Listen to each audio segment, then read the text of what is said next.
discipuladores e toda a comunidade. Derrama, Senhor, derrama sobre eles teu amor. Pensando em obra de Maria e pensando neles, por sinal é de Pernambuco essa música. Maria passa à frente. Meu irmão,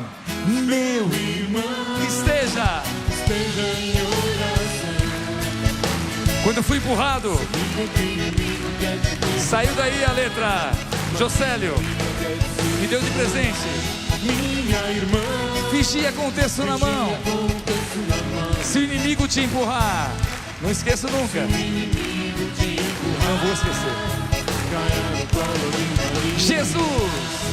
Jesus te deu uma mão.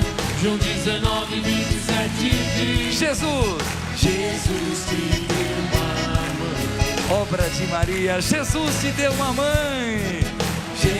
E ela não nos rouba Jesus, ao contrário. Quanto mais de Maria, mais apaixonado por Jesus. Mãos pra cima, quem conhece Maria? Maria passa à frente. Vamos lá, sanfoneiro. E pisa na cabeça da serpente. Pisa, Maria passa à frente. Esmaga a cabeça. Só vocês agora. Maria. Arrepiou. Isso, e pisa.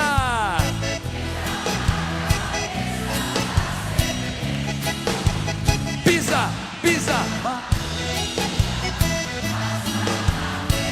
Esmaga a cabeça.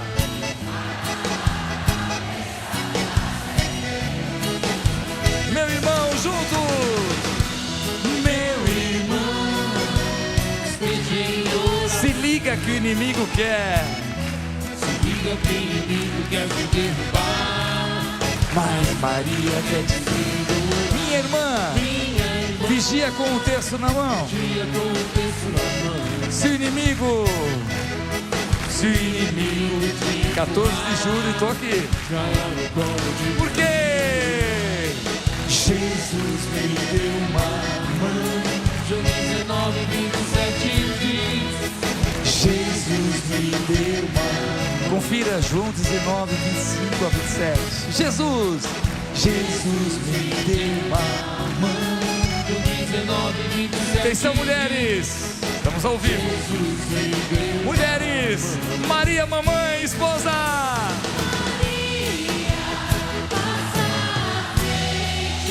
Isso, mulher, e pisa.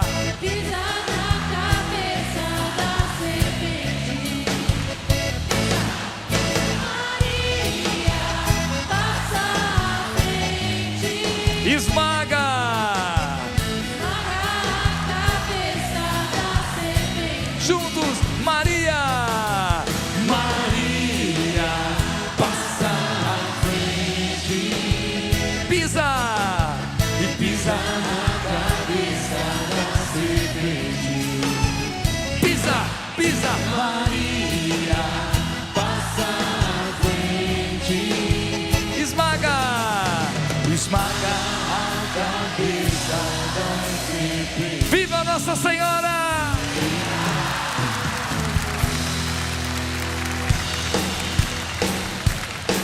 Esta casa é sua. Esta casa é sua casa. Nós deixamos ela pra você. O nome dele. Esta casa, declare. Esta casa é sua casa. Nós deixamos ela pra você. O nome dele. Jesus. Esta casa é sua casa. Nós deixamos ela pra você. O nome dele. Só vocês, esta casa.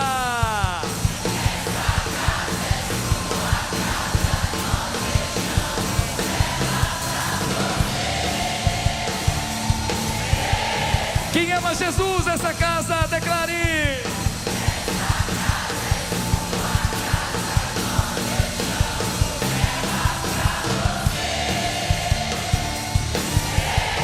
Apareça. E seu nome? Paróquia, Grupo de Oração Sagrado Coração de Jesus, Rio Bonito, Matelândia, Paraná, Franca. Vou falar todos os caravanas aqui, eu fico direto. Deus abençoe. Vem me incendiar. Apareça. Vem me abençoar. Vem me abençoar. 2020, 19 de janeiro. Apareça. Jesus. Bom domingo. Recife. Parabéns, Obra de Maria. Até a noite. Esta casa. Esta casa é sua casa. Não deixe ela pra você. Para não, para não. E chuva de graças. Chuva de graça. Chuva de graça. Derrama em nós, chuva de graça nesse lugar. Derrama.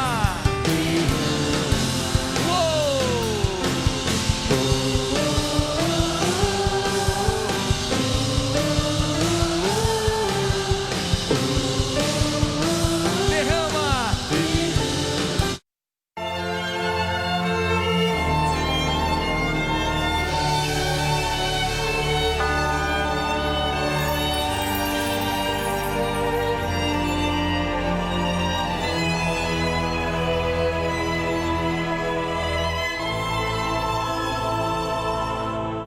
Um bando de chimpanzés é liderado por um macho alfa chamado Virgílio.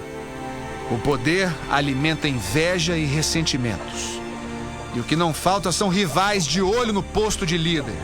Para piorar a disputa por poder, 3 das 7 fêmeas do grupo estão no período fértil. É hora de o Virgílio fazer valer sua liderança e garantir o prolongamento da própria dinastia. Terceiro episódio. É natureza, é fantástico, é hoje, é depois do Faustão. Você vai ver. Nosso campo. Oferecimento. Mage Volkswagen. Toda a capacidade numa picape com desconto especial para produtor rural.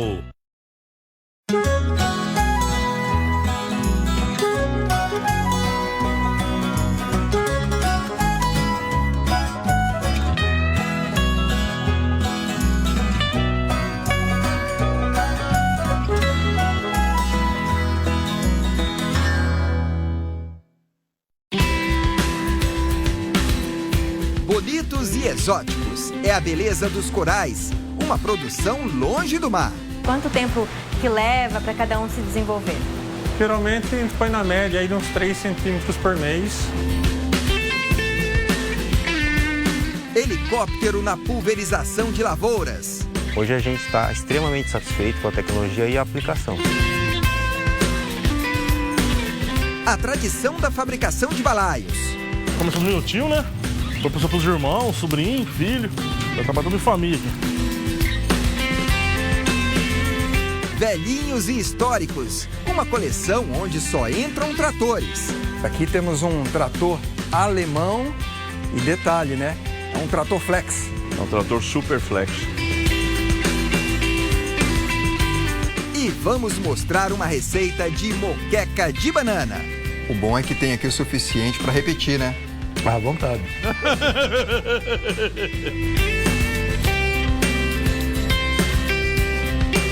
Olá, bom dia! Tá na hora do nosso campo, tá na hora de mais uma parte da nossa retrospectiva. E a gente começa na fazenda, mas mostrando uma produção que tem a ver com a água salgada do mar. Um produtor vem investindo em corais, um trabalho bastante delicado.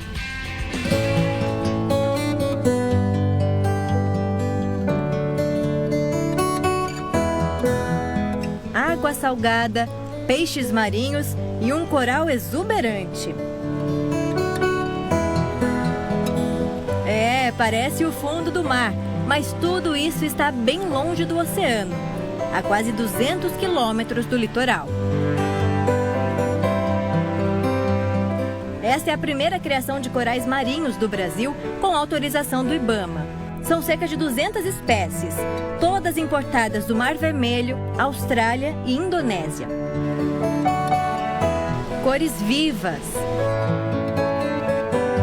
formatos exóticos e movimentos que hipnotizam pela beleza.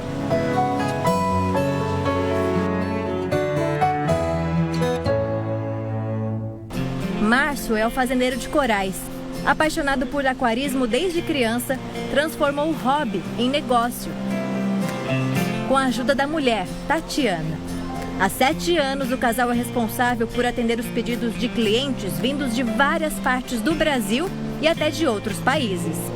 Na fazenda do Márcio, os corais vivem em 6 aquários. São mais de 12 mil litros de água salgada. A água salgada é uma água artificial que a gente reproduz como se fosse a água do mar mesmo. Tem toda a filtragem dos aquários também para manter o mais próximo possível do natural. Temperatura, então pH, tudo isso é tudo controlado para ter a criação dos corais. Nos aquários, Márcio usa lâmpadas especiais, que são trocadas todos os anos para garantir a eficiência. As cores diferentes são necessárias para equilibrar a temperatura e a incidência de luz. Um aparelho faz a circulação da água 24 horas por dia.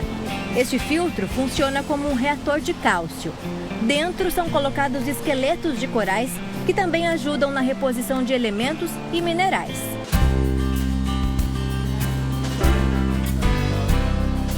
Para conseguir fazer a criação dos corais assim num ambiente totalmente controlado, o Márcio compra essas colônias, né, que são corais que já estão maiores, né, Márcio? E tem que fazer a poda para fazer as mudinhas. Como é que você faz isso? A gente tira um pedacinho, o alicate. Esse é um pedacinho que a gente tira e cola na basezinha. A Ariana ajeita o coral e pronto. Depois a bióloga coloca a muda no aquário. E assim elas ficam até a chamada cicatrização, que pode levar de 1 semana a 3 meses. Quando a muda já está cicatrizada, já está na coloração certa que a gente gosta de vender, as mudas vêm para cá, né, para esse mudário e para o mudário lá de trás, e aqui a gente expõe para os nossos clientes. Márcio, e o tempo de criação dos corais? Quanto tempo que leva para cada um se desenvolver? Geralmente a gente põe na média aí de uns 3 centímetros por mês. Só que assim, tem os que crescem mais e os que crescem menos. Geralmente os que crescem mais rápido são os mais comuns. A muda mais cara é esta. Custa R$ 1.100. A espécie, que parece um mini coqueiro, foi importada da Austrália. Esta outra, Pink Panther, também é rara. Cada pedacinho é vendido a R$ 750. Já esta outra, a mais popular entre os lojistas, sai por R$ 150. O aquarismo e aquário de água salgada está crescendo dia a dia no Brasil e é um hobby muito gostoso de se ter.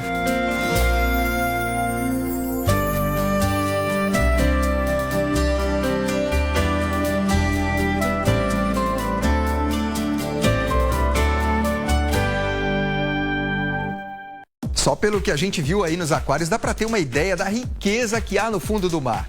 Pena que os corais estejam tão ameaçados.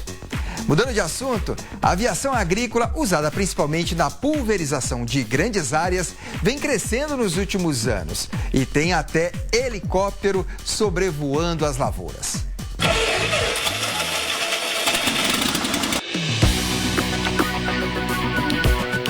Um voo rasante e preciso. É do céu que vem a ajuda para proteger as plantações que o Gevanildo administra no município de Coronel Macedo. São mais de 1.500 hectares destinados à agricultura. Aqui o avião foi a escolha para pulverizar uma área tão grande e garantir uma boa produtividade. Quando o milho pega um certo tamanho, daí não entra mais o trator, né? Daí nós usamos a aplicação aérea.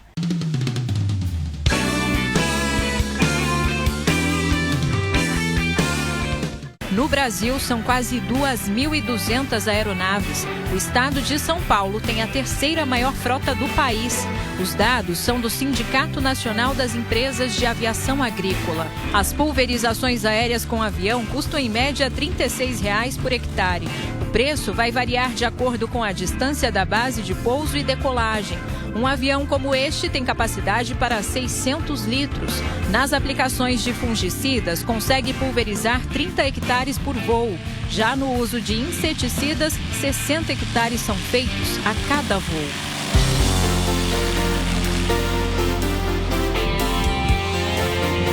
Os aviões não estão sozinhos nesse mercado. Nesta outra fazenda, em Itaberá, o trabalho é feito com helicópteros.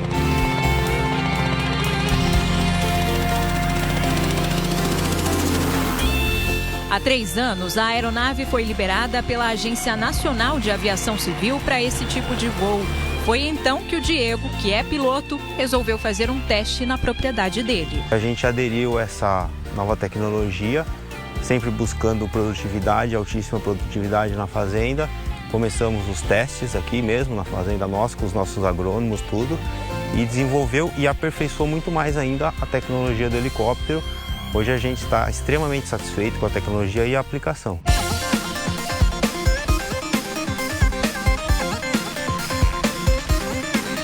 As pulverizações custam em média R$ 80,00 por hectare.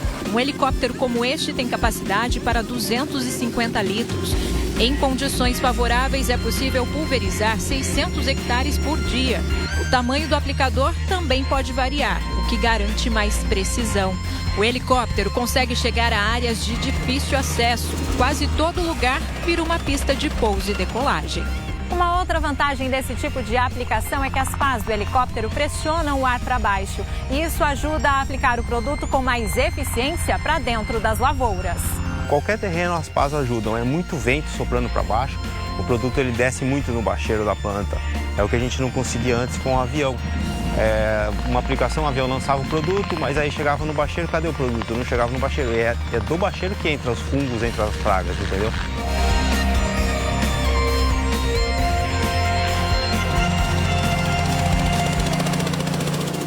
No próximo bloco, o colecionador que tem quase 150 tratores bem antigos. Nós voltamos já.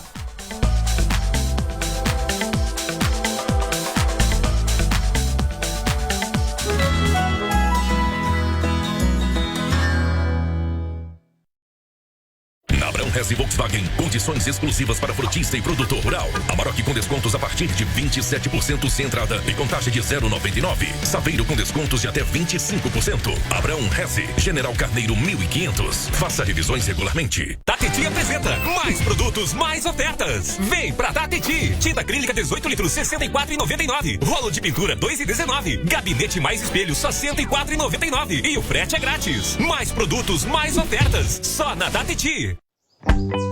Carinho na escolha das melhores uvas. Prazer em comemorar e brincar. Tradição de geração para geração. Venha vivenciar a festa de Jundiaí, cidade das crianças. A festa da uva espera por você. Venha colher momentos de alegria.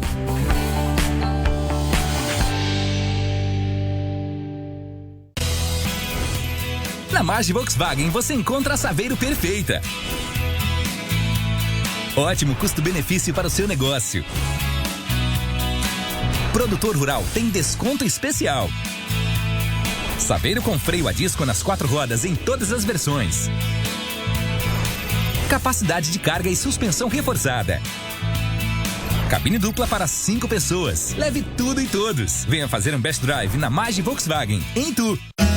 Hoje, no Globo Rural, a volta da chuva anima produtores do Nordeste. Se Deus quiser, vai ser bom. O inverno esse ano vai ser melhor do que do ano passado. Já no sul do Brasil, a seca prejudica a produção de leite. Começa a colheita da soja em Mato Grosso. Sementes brasileiras vão ser enviadas a um banco genético no gelo da Noruega. E o crescimento da produção de grãos no oeste da Bahia. Globo Rural. Hoje, às 8h30 da manhã.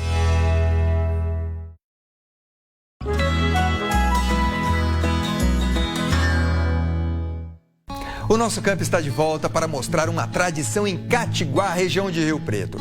O pessoal usa o bambu para fabricar balaios. Tudo muito rápido, tudo com muita habilidade. A charmosa Catiguá é uma cidade de 7.000 habitantes que, desde o início do século passado, ficou conhecida como a capital do balaio.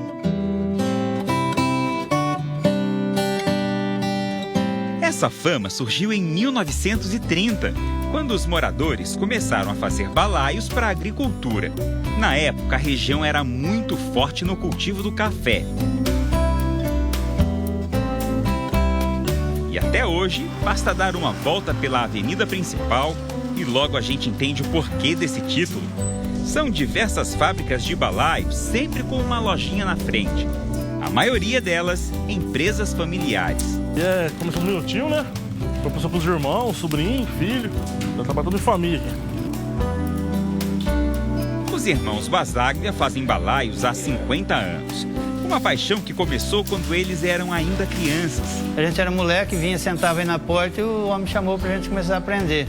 Aí foi onde foi aprendendo a fazer todos os tipos de cesta, balaio.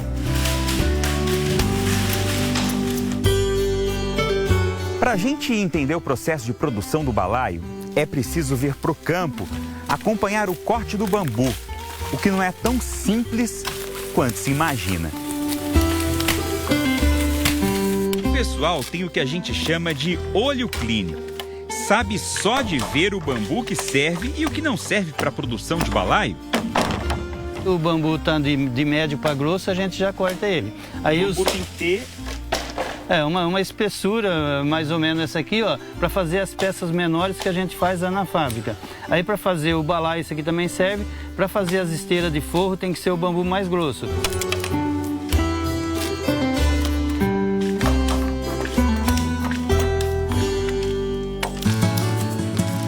Depois, os bambus são cortados em fitas e passam por um processo de secagem.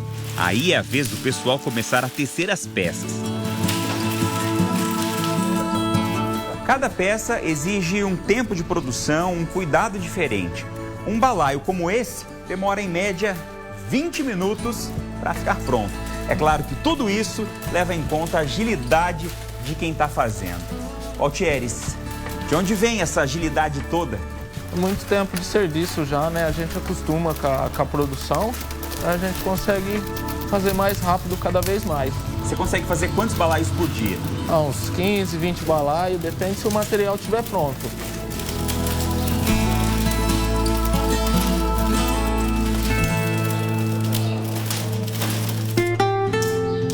Os balaios e cestos feitos aqui têm muita procura.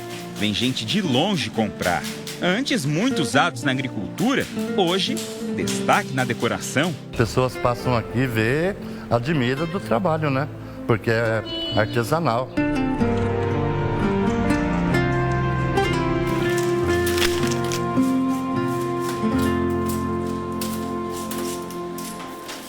Gente, tem muito trator por aí que segue firme na lida no campo.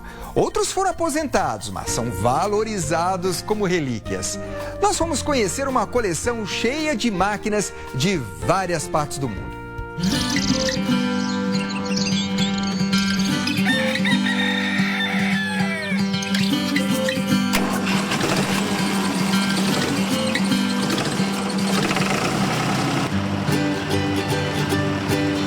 Está dada a partida para mais um dia de trabalho. É o seu Luiz dirigindo um velho companheiro. O trator da década de 1970 segue firme. A tarefa da manhã é transportar o capim para alimentar as criações. Seu Luiz, não deixe o senhor na mão. Não, são mais de 45 anos aí que tá aqui fazendo os trabalhos aí. Dá um probleminha ou outro pela idade, mas coisas simples que são sempre recuperadas aí, mas trabalha muito bem. É, pintura descascada, um farol apenas, bem diferente de quando saiu da fábrica. Mas ele pode ficar tranquilo, que sempre terá um lugarzinho na fazenda. Vai ficar como, enquanto puder para usar, e vai ficar como uma relíquia que faz parte da história, né?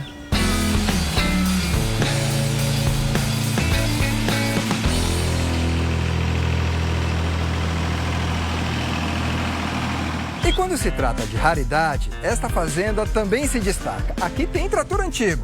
Não é um apenas, são vários. Uma coleção inteira. O colecionador é esse produtor rural, um apaixonado por mecânica e por tratores antigos. A fazenda, que já teve café e hoje é destinada ao plantio de eucalipto, agora mantém todos esses galpões aí para guardar as máquinas. E olha, o acervo surgiu meio por acaso. Tudo começou com esse aqui e nem era a intenção colecionar trator. Eu comprei para decorar a entrada de uma chácara. Só que a pessoa que me vendeu achou que eu gostava demais, né, de tratores antigos e me indicou um outro local onde tinha mais 3. E eu fui lá, acabei comprando e aí não parei mais. Até agora são 145 tratores de vários cantos do mundo.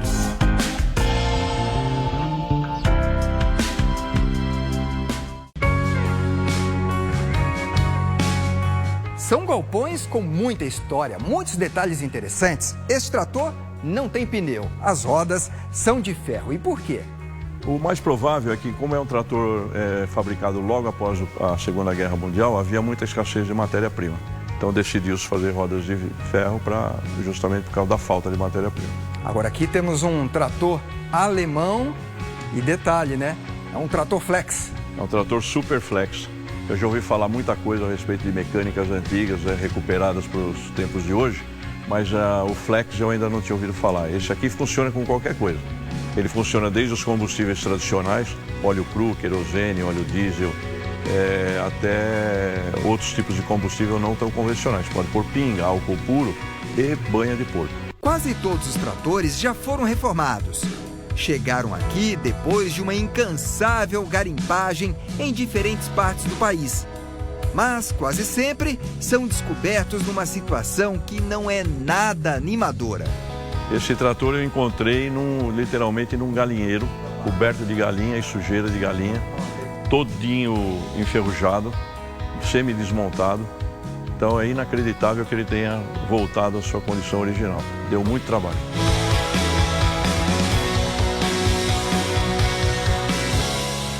Hoje é o meu hobby, é o que me dá satisfação no dia a dia, o prazer, né, de ter essa coleção que eu não pensei em fazer e acabou sendo a segunda maior coleção do Brasil. É uma alegria grande